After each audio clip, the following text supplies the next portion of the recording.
సినీ సంగీత సాహిత్య ప్రేమికులందరికీ స్వాగతం. June 4 SP Balasubrahmanyam గారి పుట్టినరోజు. రోజుకున్న 2 పూటలలో ఒక్క పూటైనా సరే స్నేహితుడితో భోజనం చేయని రోజు వ్యర్థంగా భావించే స్నేహశీలి ఎస్పి బాలసుబ్రహ్మణ్యం మిత్రకోటిలో ఒకడిగా స్పందిస్తూ ఆయనకి ఒక కార్యక్రమాన్ని సమర్పించాలని ఆలోచన రాగానే మరొక మిత్రుడు తనికళ్ళ భరణితో పంచుకోవడం జరిగింది. ఆయన ఏమన్నారంటే, మ్యూజికాలజిస్ట్ రాజా గారు ఏ పని చేసినా కొంచెం వినూత్నంగా ఉంటుంది. అందులో భాగంగా ఇవాళ బాలు గారు డబ్బింగ్ వివరాలు అనే విషయం మీద నా ఎక్స్పీరియన్స్ అడిగారు.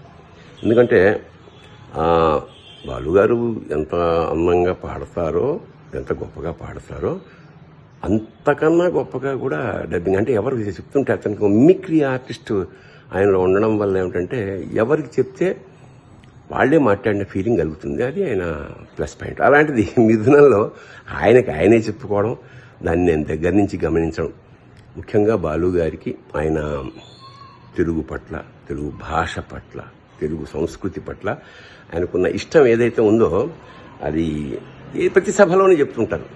అలాంటిది దాదాపు 2 గంటల పాటు ఆయన పక్కన కూర్చుని ఆ తెలుగు వింటుంటే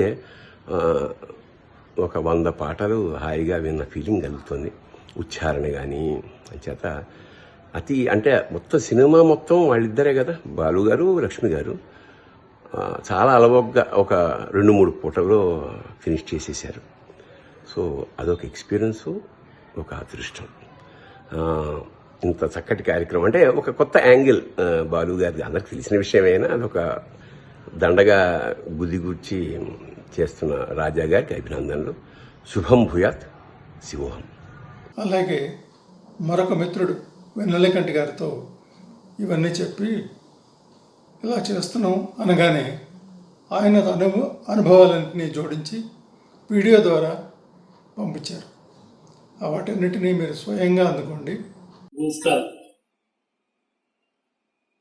అన్నయ్య ఎస్పి బాలసుబ్రహ్మణ్యం గారికి ముందుగా జన్మదిన శుభాకాంక్షలు. మామూలుగా అయితే ఈ వేడుకను నెల్లూరులో ఆయన పేరు మీద ఒక జాతీయ పురస్కారం ఒక ప్రముఖుడికి అందిస్తూ విజేత ఆర్ట్స్ తరఫున నిర్వహించేవాడు. ఈ సంవత్సరం ఉన్న పరిస్థితుల వల్ల నిర్వహించుకోలేకపోతున్నాం. అందుకే ఇలా శుభాకాంక్షలు తెలియజేస్తాం.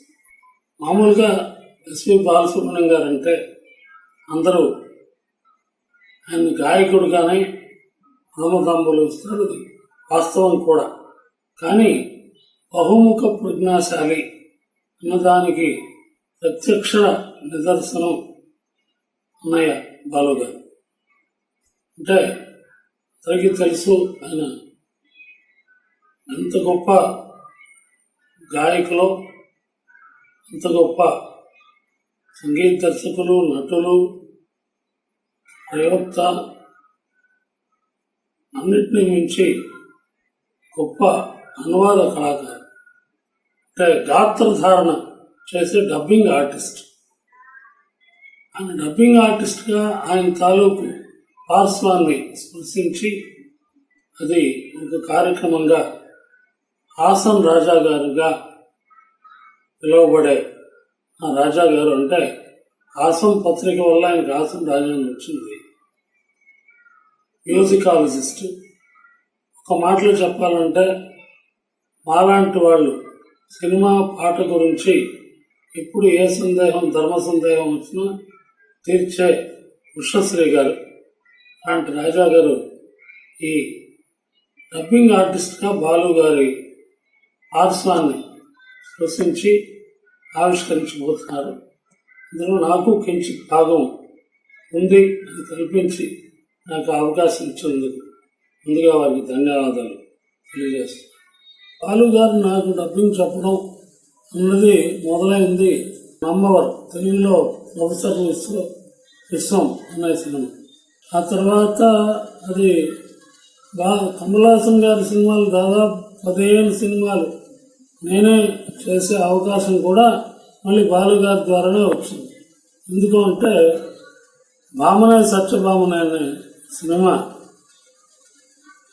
బాలు గారి హక్కులు కొనుక్కొని తెలుగులో అనువదించడానికి సిద్ధమైన సమయంలో ఎవరెన్ని చెప్పినా ఆయన వినకుండా లేదు అని నా మీద ఉన్న నమ్మకంతో, ఎందుకంటే రచయితకి అది చాలా క్రిటికల్ సినిమా. క్రేజీ మోహన్ గారు అంత అద్భుతంగా డైలాగులు రాశారు. ఒక మాటలో చెప్పాలంటే క్రేజీ మోహన్ గారి సినిమా ఇంకొక లాంగ్వేజ్కి అనువదించడం, ముళ్ళపూడి రమణ గారి సినిమా ఇంకొక భాషలోకి అనువదించడం అంత కష్టం. అంటే లాంగ్వేజ్ పంచెస్ ఎక్కువగా ఉంటాయి భాషాపరంగా. అది సాధించడం మామూలు విషయం కాదు. అది అయినప్పటికీ నా మీద ఉన్న నమ్మకంతో నేను తన ప్రాడక్ట్ని కాబట్టి ఆ బాధ్యత నాకే అప్పగించారు. భగవంతుడి దయ వల్ల అమ్మ పలికించింది, బాగా వచ్చింది. అప్పటి నుంచి కమల్ గారు ఏ సినిమా చేసినా అది వెన్నెల కంటే రాయాలి పట్టుబడే స్థాయికి ఆ సినిమా వచ్చింది. అది ఇచ్చింది కూడా బాలుగారే. ఆ సినిమాలో కమల్ హాసన్ ఆడవేషం వేస్తారు. వేసినప్పుడు నాకు బాగా గుర్తు, 2 క్యారెక్టర్లో ఒక క్యారెక్టర్ చెప్పేసిన తర్వాత ఆడవేషం వేసిన కమల్ హాసన్ గారికి డబ్బింగ్ జరిగేటప్పుడు కమల్ గారు వచ్చి ఆయన్ని తీసుకొచ్చారు.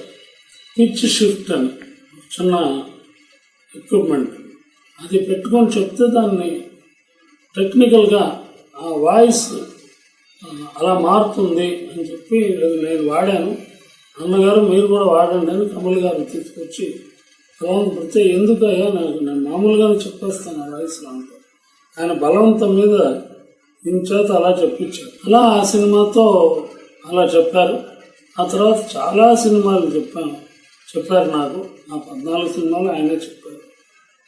అందులో ముఖ్యంగా తెనాలి సినిమా మళ్ళీ ఈయనే హక్కులు కొనుక్కుని బాలుగారే నిర్మించింది. అందులో ఒక దాదాపు 3 పేజీలు భయం మీద డైలాగ్ ఉంటుంది. కూర్చుంటే భయం, నిల్చుంటే భయం, పడుకుంటే భయం, నడుస్తుంటే భయం, ఇలా అలా వస్తూ ఉంటుంది అన్నమాట. 3 పేజీల డైలాగ్. 3 పేజీల dialogue without any cut at stretch చెప్తాను అని ఆయన 1-2 సార్లు చూసుకుని చాలా అద్భుతంగా చెప్పారు. అంటే మామూలుగా ఆయన డబ్బింగ్ చెప్పేటప్పుడు నేను పక్కన ఉండాలి. మొదట్లో ఏమయ్యా ఓకేనా అని అడిగారు. అదేంటంటే నన్ను అడుగుతారు, మీకు తెలియదు కాదు కదంటే, కాదు రైటర్ ఓకే అంటేనే అది న్యాయం. అంటే కాదండి మీరు ఓకే చెప్పుకుంటూ వెళ్ళిపోండి, ఏదైనా నాకు డౌట్ ఉంటే నాకు ఏదైనా మార్పు అనిపిస్తే చెప్తాను, అప్పుడు చెప్తురు అంటే అలాగే నవ్వేసి ఆయనే ఓకే చెప్పారు. బట్ ఒకసారి రాసుకుని హెడ్ ఫోన్ పెట్టుకున్నారంటే దాన్ని ప్రాక్టీస్ చేస్తుంటారు మనసులో. ఆయన ఎప్పుడైతే టేక్ అన్నారో అంటే అది 100% ఓకే టేకే అవుతుంది. కాదు అంటే నేను ఎప్పుడో మరీ సకృత్తుగా 2వ టేక్ ఆయనే చెప్తారు. 2వ టేక్ మనం అడగచ్చు, ఎందుకు చెప్పారా అని చెప్పిన తర్వాత మనకు అర్థం అవుతుంది. అలా ఆ టెక్నిక్స్ అన్నీ తెలిసాను. అలాగే ఒకసారి ఎప్పుడో 1 more సార్ ఎందుకు అని లేదనే ఇక్కడ ఇది కొంచెం ఎర్లీగా ఫినిష్ అయినట్టుంది సార్, విను ప్లే చేసి చూస్తే కరెక్ట్గా ఉంది. అంటే ఆయనకి ఎంత పర్ఫెక్ట్గా కొలతలో టెక్నికల్గా తెలుసుంటే ఆయన జడ్జిమెంట్ అలా ఉంటుంది. పైగా ఆయన పాట పాడినా డబ్బింగ్ చెప్పినా మళ్ళీ మిక్సర్ రూమ్లోకి వచ్చి ఇంజనీర్స్కి సజెషన్స్ చెప్తారు, ఇలా పెట్టండి, ఇలా ఈక్వలైజ్ చేయండి, అలా చేయండి, బ్యాలెన్స్ చేయండి, ఇవన్నీ చెప్పేటువంటి సాంకేతిక పరిజ్ఞానం కూడా ఉండడం ఆయన దగ్గర చూశాను నేను. వెన్నెలకంటి గారు చెప్పింది అక్షర సత్యం. ఎందుకంటే ఇందులో ఒక అనుభవం నాకు కూడా బాలుగారితో ఉంది. ఒకసారి మద్రాసు వెళ్ళినప్పుడు టిక్ టిక్ టిక్ అనే సినిమా డబ్బింగ్ జరుగుతోంది. బాలుగారు డబ్బింగ్ రూమ్లో ఉన్నారు. నేను బయట కారులో వెయిట్ చేస్తున్నాను. కాసేపటికి బాలుగారు అయిపోయింది పదండి అంటూ కారు దగ్గరికి వచ్చి డోర్ తెరుస్తూ 1 minute అని లోపల పరిగెత్తారు. ఇదేంట్రా బాలుగారు ఇలా హడావుడిగా లోపలికి వెళ్ళారు అని నేను కూడా ఆయన వెంట వెళ్ళాను. వెళ్ళగానే అక్కడ ఇంజనీర్తో చెప్తున్నారు, ఇందాక వేసిన లూప్ మరొకసారి వేయండి, చిన్న పొరపాటు జరిగింది అన్నారు. బాగుంది సార్, అంతా బాగుంది అన్నారు. లేదండి చెప్తున్నాను వినండి అని ఆ లూప్ మళ్ళీ వేయించారు. ఆ టిక్ టిక్ టిక్ ఆ సన్నివేశంలో కమల్ హాసన్ కెమెరాకి వీపు పెట్టి అవతల సైడ్ తిరిగి ఫోటోలు తీస్తూ okay okay okay thank you అని ఇటు తిరిగి మరొకసారి థ్యాంక్స్ చెప్పి వెళ్ళిపోతారు. ఇదే చిన్న లూప్. బాలుగారు అక్కడ చూడండి, కమల్ హాసన్ కెమెరామెన్ కదా, ఆయన కెమెరా లెన్స్ క్యాప్ నోట్లో పెట్టుకుని మాట్లాడారు. ఆ మాట్లాడడం కూడా అలా వస్తే బాగుంటుంది అని చెప్పి మళ్ళీ వేయండి నేను చెప్తాను అని అది వేసినప్పుడు ఈ వేలుని నోట్లో ఇలా పెట్టుకుని okay okay okay thank you అని చెప్పి ఆ కెమెరా క్యాప్ నోట్లోంచి తీసి కెమెరాకి పెట్టిన శబ్దం కూడా ఇచ్చి బయటకు వచ్చారు. అది బాలుగారి సునిశ్చిత పరిశీలన. పోతురాజు అని ఒక సినిమా చేసింది, విరుమాండ అని తమిళ్, తెలుగులో పోతురాజు అని చేసింది. అది పూర్తిగా గ్రామీణ నేపథ్యంలో జరిగేటువంటి ఒక అద్భుతమైనటువంటి స్క్రీన్ ప్లే ఉన్న కథ. దాంట్లో పక్కనే ఉన్న ఊళ్ళో ఒక ఊరు చిత్తూరు జిల్లాకి, ఒక ఊరు నెల్లూరు జిల్లాకి సంబంధించిందిగా పెట్టుకొని ఆ వేషాయం భాష కట్టుబొట్టు అన్నీ అలా కుదిరాయి కనుక మేము నెల్లూరు యాస ఎంచుకున్నాం. 1-2 క్యారెక్టర్లు చిత్తూరు అయితే మిగతా అన్నీ నెల్లూరు యాసగా ఎంచుకుంటే అందులో మొత్తం అందరూకి నేను కూర్చుని యాస చెప్పించుకోవాల్సి వచ్చింది. అంటే ఆర్టిస్టులు అందరూ ఇక్కడ నెల్లూరు వాళ్ళు లేరు, అందరూ ఎక్కడెక్కడో నుంచి వచ్చిన వాళ్ళు, అంటే గోదావరి జిల్లాలో కృష్ణా జిల్లాలో వచ్చిన ఆర్టిస్ట్ అందరితో చెప్పించుకోవాల్సి వచ్చింది. ఒక హీరో క్యారెక్టర్కి నాకు ప్రాబ్లమే లేదు. నాకు కూడా తెలియని యాస మాండలికం అలవోగ్గా బాలుగారికి పలుకుతుంది. అలా చెప్పారు. నేను ఇంకా కష్టపడాల్సి వచ్చింది.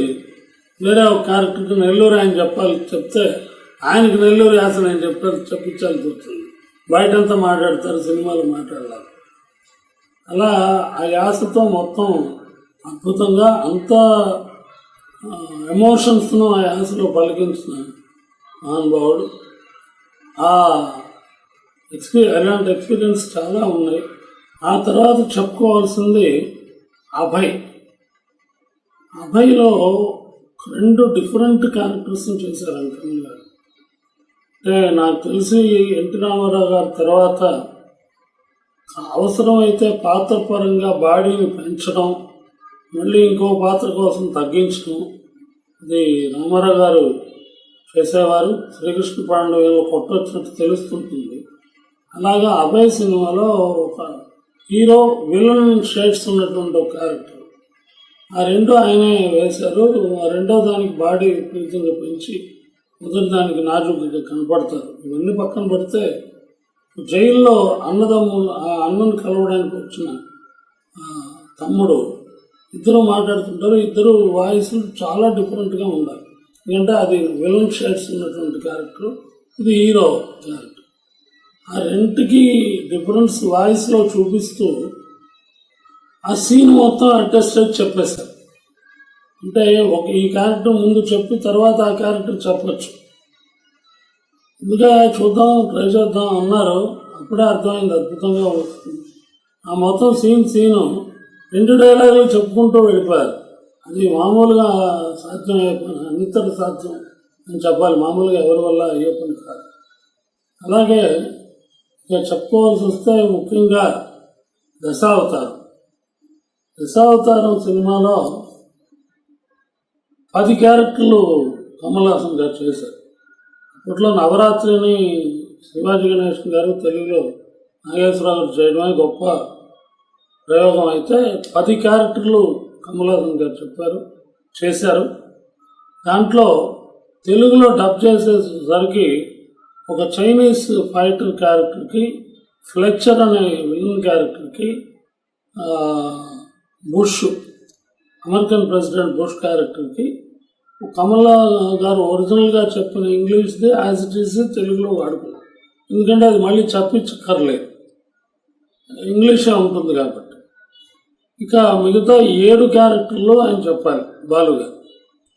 సరే, కమల్ గారు నాతో, సార్ మీరు ఏం చేస్తారో తెలియదు, అన్నగారి డేట్లు కొంచెం ఎక్కువ తీసుకోవాలి అది ఇది అంటే, నేను చూసుకుంటానులేండి, మీకేం ప్రాబ్లం లేదు, నేను అడుగుతాను అని విఠల్ గారు, అప్పుడు విఠల్ గారు ఉండేవారు, విఠల్ గారిని అడిగి, సార్ ఎన్ని రోజులు ఇస్తారు, ఎప్పుడు ఇస్తారని ఇబ్బంది పడితే ఆయన ఒక 3.5 days తీసుకోవాయా, చాలకపోతే అప్పుడు చూద్దాము, మళ్ళీ అడ్జస్ట్ చేస్తానులే, అడ్జస్ట్ వచ్చి అంతకంటే ఇప్పుడు నా దగ్గర లేదు, వరుసగా 3.5 days మీకు వస్తాం, తర్వాత బ్యాలెన్స్ ఉంటే మళ్ళీ ఇంకొక 4 రోజులు గ్యాప్ ఇచ్చి మళ్ళీ నేను అడ్జస్ట్ చేస్తాను అని అన్నారు. సరే, ఇది ఆయన చెప్పలా. మధ్యలో మా అబ్బాయి పెళ్ళి అది జరిగింది. రిసెప్షన్కి కమలాసన్ గారు వచ్చారు. వచ్చి ఆయన అంత హడావుడిలో వెళుతూ కూడా, సార్ అన్నగారు డేట్లు ఇచ్చారా, ఎప్పుడు ఇస్తున్నారు, ఎప్పుడు చేస్తున్నారు అని అడిగారు. 3.5 days పలానా రోజు నుంచి 3.5 days ఇచ్చారు సార్ అని. ఆయన అదోలాగా మొహం పెట్టి, సరిపోదు సార్, చాలా కష్టపడాల్సి వస్తుంది, మనం నాకే 10-15 రోజులు పట్టింది, కొంచెం రిక్వెస్ట్ చేయండి, నేను చెప్పాను చెప్పండి, లేకపోతే నేను ఫోన్ చేస్తాను, సరిపోదు సార్, ఇంకా కావాలి సార్ డేట్లు, నేను చూసుకుంటానండి, మీరేం ఫోన్ చేయక్కర్లేదు, నేను మాట్లాడతాను, వస్తారు కదా ఎల్లుండి స్టార్ట్ చేస్తాం, ఏదైనా ఉంటే ఇమ్మీడియట్గా ఇస్తానని ఇప్పుడు చెప్పాను, నేను మళ్ళీ విఠల్ గారితో మాట్లాడతాను అని ఇంత చెప్పా. తీరా వచ్చారు. ఫస్ట్ డే ఆ హీరో క్యారెక్టర్ గోవింద్ అనే క్యారెక్టర్ ఫినిష్ చేశారు. 2వ రోజు 3వ రోజు చేసుకుంటూ వెళ్ళారు. మధ్యలో కొన్ని క్యారెక్టర్స్కి ఆ ముసలి అవ్వ క్యారెక్టర్ ఉంటుంది, ఆ బామ్మ క్యారెక్టర్, ఆవిడ క్యారెక్టర్కి ఆ పొడుగ్గా ఒక అతను ఉంటాడు ముస్లిం క్యారెక్టర్, దానికి ఇలాంటి కొన్నిటి వాటికి పిచ్ షిఫ్ట్ పెట్టి కమల్ గారు చెప్పారు. మళ్ళీ అదే మాట కన్వే చేయమన్నారు, చేశాం. ఏం అక్కర్లేదు లేవా, ఆ రోజు ఆయన బలవంతం చేసేది కాబట్టి పెట్టుకున్నాను అని చెప్పి, నమ్మరు ఎవరు చెప్తే, ఊరికే ఇలా అనుకుని ఇలా పెట్టి ఆ 2 క్యారెక్టర్లో ఏం రావాలో, ఏ వాయిస్ రావాలో, ఏ మోతాదులో రావాలో అది కేవలం ఇలా అనుకుని చెప్పేశారు.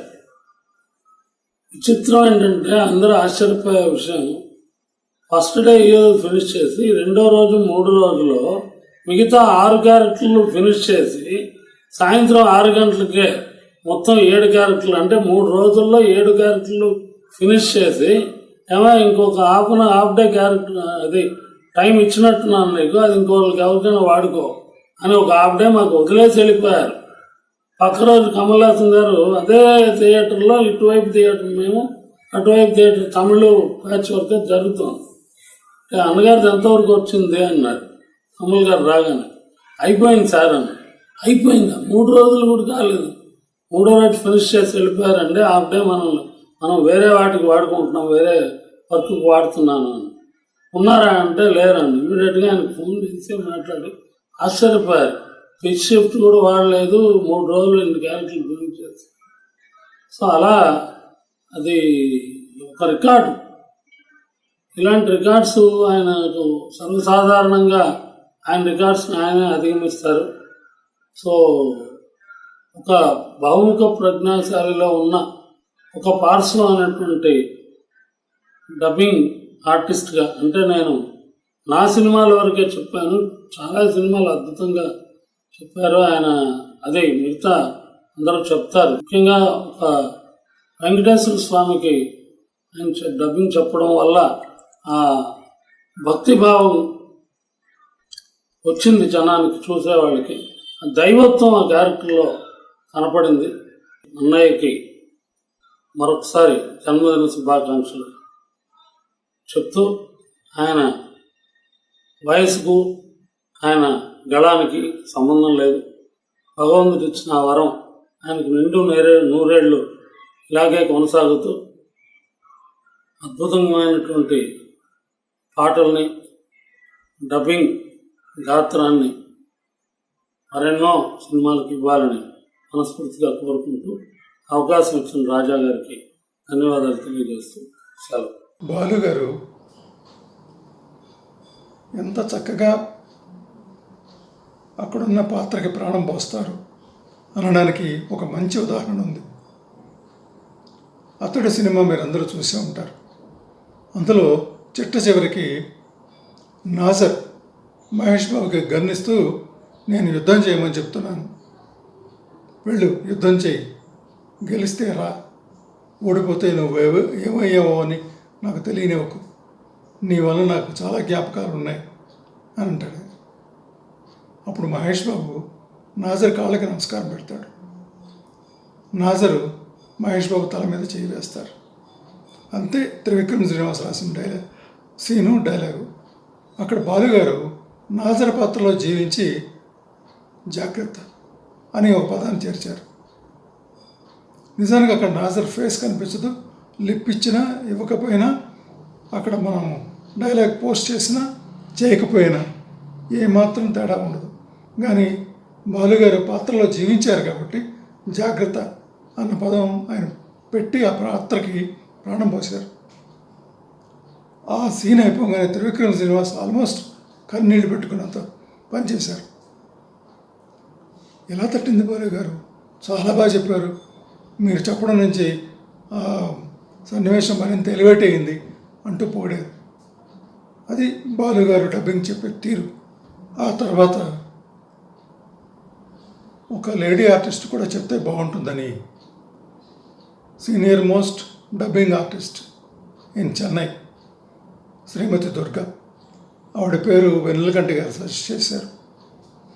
ఆవిడని అప్రోచ్ అయ్యి బాలు గారితో ఆవిడకున్న అనుభవాలు పంచుకోమని అడగగానే ఎంత రాత్రి అయినా ఇంట్లో ఎంతో టెన్షన్ ఉన్నా ఆవిడ ఎంత చక్కగా తన అనుభవాలు వివరించి మనకు పంపించారంటే మీరే చూద్దరు కానీ చూడండి.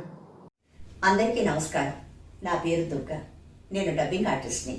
నా మొదటి సినిమా అమెరికా అమ్మాయి దీపకు చెప్పాను, సంగీతం శ్రీనివాసరావు గారి దర్శకత్వంలో. అప్పుడు నాకు ఒక 15 ఏళ్ళు ఉంటాయి. లంగావాణి వేసుకొని సన్నగా డబ్బింగ్కి వెళ్ళాను. డైరెక్టర్ గారు నన్ను చూడగానే ఏంటయ్యా ఇంత చిన్నపిల్లని తీసుకొచ్చారు, తానేం డబ్బింగ్ చెప్తుంది అని అంటే, అసిస్టెంట్ ఏమో లేదు సార్ ఒక డైలాగ్ చెప్పించి మ్యాచ్ కాలేదని తిప్పి పంపించేద్దాంలేండి అని ఒక సీన్ వేశారు. మొత్తం సీను ఒకసారి వినగానే ఒకే టేక్లో చెప్పేశాను. వెంటనే టాక్ బ్యాక్ ఆన్ చేసి సంగీతం శ్రీనివాసరావు గారు అన్న మాట పెట్ట కొంచెం కోత ఘనం. అంత పెద్ద దర్శకుల నోట నుంచి ఆ మాట వినడం నాకెంతో ఆనందం కలిగించింది. ఇదంతా నా గురించి చెప్పాలని మీకు చెప్పడం లేదు, నేనెవరో మీరు తెలుసుకోవాలని చెప్తున్నాను. ఇప్పుడు నేను మాట్లాడడానికి వచ్చింది నా గురించి కాదు. గాయకులు, నిర్మాత, దర్శకులు, సంగీత దర్శకులు, నటుడు, డబ్బింగ్ ఆర్టిస్ట్, ఇన్ని పాత్రలు పోషించిన మన శ్రీ ఎస్పి బాలసుబ్రహ్మణ్యం గారి గురించి మాట్లాడడానికి వచ్చాను. ఆయన గురించి మాట్లాడేంత దాన్ని నేను కాను. కాకపోతే యాజ్ అ కో ఆర్టిస్ట్గా ఆయనతో నాకు కలిగిన చిన్న చిన్న అనుభవాలు మీతో పంచుకుందాం అనుకున్నాను. నేను బాలు గారు మొట్టమొదట కలిసి డబ్బింగ్ చెప్పిన సినిమా బాపు గారి దర్శకత్వంలో వంశవృక్షం. నేను జ్యోతికి చెప్పాను. హిందీ యాక్టర్ అనిల్ కపూర్ గారికి బాలసుబ్రహ్మణ్యం గారు డబ్బింగ్ చెప్పారు. 4-5 రోజులు ఆయనతో డబ్బింగ్ చెప్పడం జరిగింది. 4-5 రోజులు కూడా ఎంతో ఈజీగా గడిచిపోయాయి. అంత పెద్ద వ్యక్తితో కలిసి మనం డబ్బింగ్ చెప్తున్న ఫీలింగే లేదు. ఎందుకంటే ఆయన అంత జోవియల్గా, అంత ఫ్రెండ్షిప్గా, నిజంగా డౌన్ టు ఎర్త్ అయిన. సినిమా డబ్బింగ్ ఫినిష్ అయిపోయింది. ప్రివ్యూ వేశారు. దానికి బాలు గారు వచ్చారు, అనిల్ కపూర్ గారు వచ్చారు, జ్యోతి గారు వచ్చారు, నేను వెళ్ళాను. ఆ ప్రొజెక్షన్ అయిపోయాక అనిల్ కపూర్ గారు వచ్చి బాలు గారిని కౌగిలించుకున్నారు. మీరు నాకు నిజంగా ప్రాణం పోసారండి అని.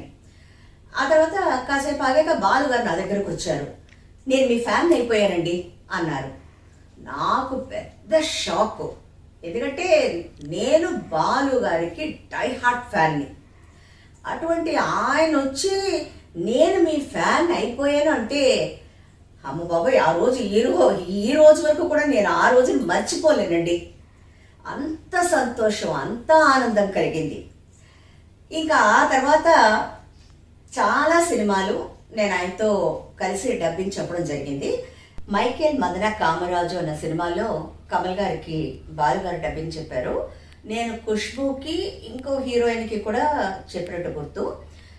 ఆ సినిమాలో సినిమా డబ్బింగ్ అంతా అయిపోయింది. లాస్ట్ క్లైమాక్స్ వేశారు. క్లైమాక్స్ రీల్ మొత్తం ఏంటంటే అరుపులు, ఎఫెక్ట్స్, డైలాగ్స్ ఇలాగా మారి మారి వస్తూ ఉంటాయి. నేనేం చేశానంటే మొత్తం రీల్ అంతా ఒకే టేక్లో చెప్పేశాను. ఆ విషయం మర్నాడు డబ్బింగ్కి వచ్చిన బాలు గారికి తెలిసింది. ఓ దుర్గ గారు ఒకే టేక్లో రీల్ మొత్తం చెప్పారా, సరే మనం చెప్దాం అని ఆయన అలాగే సింగిల్ టేక్లో మొత్తం రీల్ డబ్బింగ్ చెప్పేశారు. కానీ ఇందులో గమనించాల్సిన విషయం ఏమిటంటే నేను ఒకే టేక్లో రీల్ మొత్తం చెప్పానంటే ఒక క్యారెక్టరో 2 క్యారెక్టర్సో అంతే. కానీ బాలు గారు చెప్పింది 4 కమల్కి. మైకేల్, మదన్, కాము, రాజు అని 4 కమల్కి చెప్పారు. 4కి 4 విధాలైన వాయిస్లు. 4 క్లైమాక్స్లో ఉన్నారు. ఆ క్లైమాక్స్లో ఈయనకి చెప్పి ఈయన వాయిస్ ఆయనకి మార్చి, ఆ వాయిస్ ఈ మార్చి, నిజంగా అలాగా చెప్పడం అనేది బాలు గారికి మాత్రమే సాధ్యం. Hats off to you sir. ఇంకొక విషయం చెప్పాలంటే డబ్బింగ్ చెప్పడమే కాకుండా ఆయనతో పాట పాడే అవకాశం కూడా నాకు వచ్చింది. పాట అంటే పాట కాదు సుమండి, పున్నహై మన్నదని కె బాలచందర్ గారి డైరెక్షన్లో కమల్ గారు, రేవతి గారు యాక్ట్ చేశారు. కమల్ గారికి బాలు గారు డబ్బింగ్ చెప్పారు, నేను రేవతికి చెప్పాను. సినిమా మొత్తం డబ్బింగ్ చెప్పేశాను నేను. లాస్ట్ రీలు వాళ్ళు హనీమూన్కి వెళ్తారు. వెళ్ళేటప్పుడు కారులో మొత్తం ఆ సినిమాలో ఉన్న పాటలన్నీ ఒక్కొక్క బిట్టుగా మొత్తం పాడుకుంటూ వాళ్ళు వెళ్తారు. అది వేసేసరికి నేను అన్నాను, నాకు మాటలు తప్ప పాటలు రావండి, దయచేసి ఎవరన్నా పాడే వాళ్ళ చేత పాడించండి, బాగుంటుంది అని చెప్పి నేను వెళ్ళిపోయాను. తర్వాత నాకు ఒక 4 రోజుల తర్వాత ఒక ఫోన్ వచ్చి ఏవో ఒక 2 డైలాగులు మిస్ అయ్యాయి, మీరు వెంటనే థియేటర్కి రండి అని పిలిచారు. నేను వెళ్ళేసరికి అక్కడ బాలు గారు ఉన్నారు. ఆ పాటలన్నీ తెలుగులో రాసి నాకు ఇచ్చారు. నేను ఏంటండి ఏమిటిది అని అంటే, బాలు గారు పాడండి మీరు. నాకు నిజంగా రాదండి, నేను చెప్తున్నాను కదా మీరు పాడండి, నేను పాడతాను, నాతో కలిసి మీరు పాడేయండి అన్నారు. అది ఎలా పాడానో ఏంటో నాకు తెలియదు, కానీ ఆయన పాడితే ఆయనతో పాటు హెడ్ ఫోన్ పెట్టుకొని పాడేనా అరిచేనా నాకు తెలియదు, శృతిలో ఉందో లేదో నాకు తెలీదు. కానీ బాలు గారితో పాట పాడే అవకాశం కూడా నాకు దక్కడం నిజంగా నేను చేసుకున్న పూర్వజన్మ సుకృతం అనే చెప్పాలి. ఆ తర్వాత స్వాతి ముత్యం అన్న సినిమాలో రాధిక గారికి నేను డబ్బింగ్ చెప్పాను. అది కె విశ్వనాథ్ గారి దర్శకత్వంలో. ఆ సినిమా చూశాక బాలు గారు వాళ్ళ దగ్గర నా నంబర్ తీసుకొని స్వయంగా నాకు ఫోన్ చేసి చాలా గొప్పగా డబ్బింగ్ చెప్పారండి రాధిక గారికి, చాలా అద్భుతంగా ఉంది అని చెప్పారు. నాకు చాలా ఆనందం కలిగింది. అలాగే ఇంకొక సంఘటన ఏంటంటే, స్వాతి కిరణం అనే సినిమా, అది కూడా కె విశ్వనాథ్ గారి దర్శకత్వమే. అందులో మమ్ముటి గారికి బాలు గారు, రాధిక గారికి నేను డబ్బింగ్ చెప్పాం. ఆ సినిమా ప్రివ్యూకి శైలజ గారు రావడం జరిగింది. సినిమా చూసిన తర్వాత శైలజ గారు నా దగ్గరకు వచ్చి చాలా గొప్పగా చెప్పారండి మీరు రాధికి, అందుకే అనుకుంటాను అన్నయ్య ఏమో అన్నిసార్లు నాతో చెప్పి పంపించారు, దుర్గ గారిని చూస్తే నా అభినందనలు ఆవిడికి తెలియచేయమని. ఆయన చాలా ఎంతో నచ్చేసిందండి ఆయనకి మీ వాయిస్. కానీ నిజంగా చెప్తున్నాను దుర్గ గారు, రాధిక గారికి మీరు తప్ప ఇంకా ఎవరు చెప్పలేరు అని ఆవిడ అన్నారు. బాలు గారి దగ్గర ఉన్న మంచి గుణం ఏమిటంటే, సాటి కళాకారులు చిన్నవాళ్ళైనా సరే పెద్దవాళ్ళైనా సరే వాళ్ళని పొగడ్డం, ప్రోత్సహించడం, అభినందించడం ఆయనకున్న చాలా మంచి గుణం. నిజంగా ఆయన డౌన్ టు ఎర్త్ అనే చెప్పాలి. బాలుగారు, మీరు ఇటువంటి పుట్టినరోజులు ఇంకా ఎన్నెన్నో జరుపుకోవాలని, 100 సంవత్సరాలు ఆరోగ్య ఐశ్వర్యాలతో మీరు కలకాలం చల్లగా ఉండాలని ఆ దేవుణ్ణి నేను ప్రార్థిస్తున్నాను. ఆకాశంలో ఎన్నెన్నో నక్షత్రాలు ఉండొచ్చు, కానీ చందమామ మాత్రం ఒకటే. మీరు చందమామ బాలుగారు.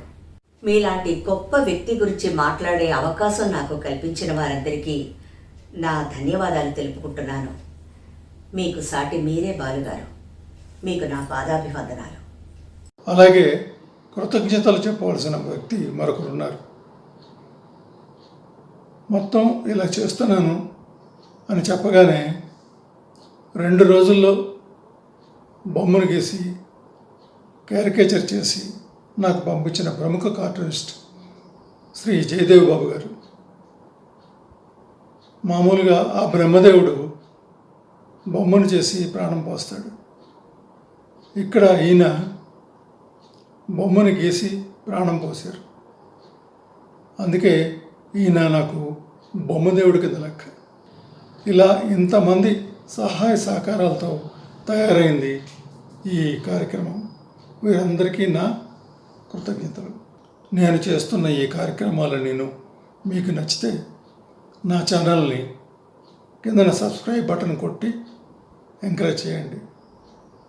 అలాగే మీకేమైనా నాతో మాట్లాడాలనిపిస్తే కిందన నా ఈమెయిల్ ఉంది, వాటికి రాయండి. అదే కాకుండా ఇందులో ఉదహరించిన సినిమాల లింకులు చూడాలనుకుంటే ఆ డిస్క్రిప్షన్లో యూట్యూబ్ లింకులు కూడా పెట్టాను, వాటిని చూసి ఎంజాయ్ చేయండి. ఓకే.